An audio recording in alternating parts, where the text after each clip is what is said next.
Good morning. You're watching Grace for Your Day. Today we're in the book of Exodus, chapter 10, and verse 23.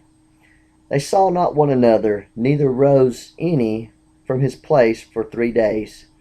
But all the children of Israel had light in their dwellings. The plague of darkness must have been terrifying for the Egyptians.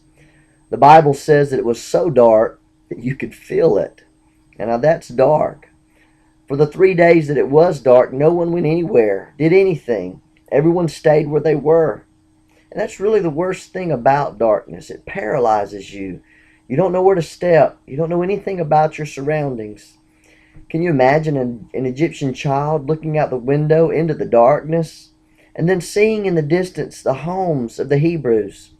I can imagine the child saying, "Mom, why do they have light and we don't?" You see, it was becoming increasingly clear that God was distinguishing his people from the Egyptians. It was overwhelmingly obvious who God's people were as their lights were shining in a land of great darkness. Well, as I look around at our present world, I must come to the conclusion that it is very dark. I can even say that sometimes it's so dark you can feel it, and it's not an actual physical darkness, but it's a spiritual darkness.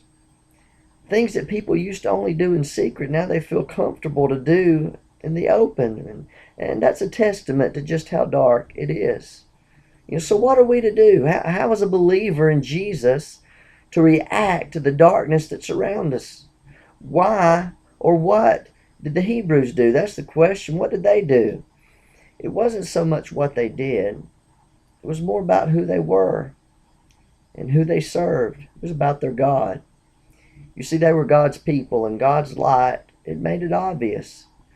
God has asked us to do the same thing, to allow him to shine through us, revealing his grace and his love in a world that is paralyzed by blindness.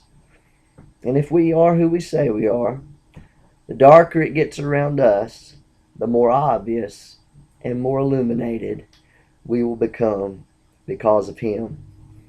I pray this word has helped you today. We'll see you again in the morning on Grace for Your Day. God bless.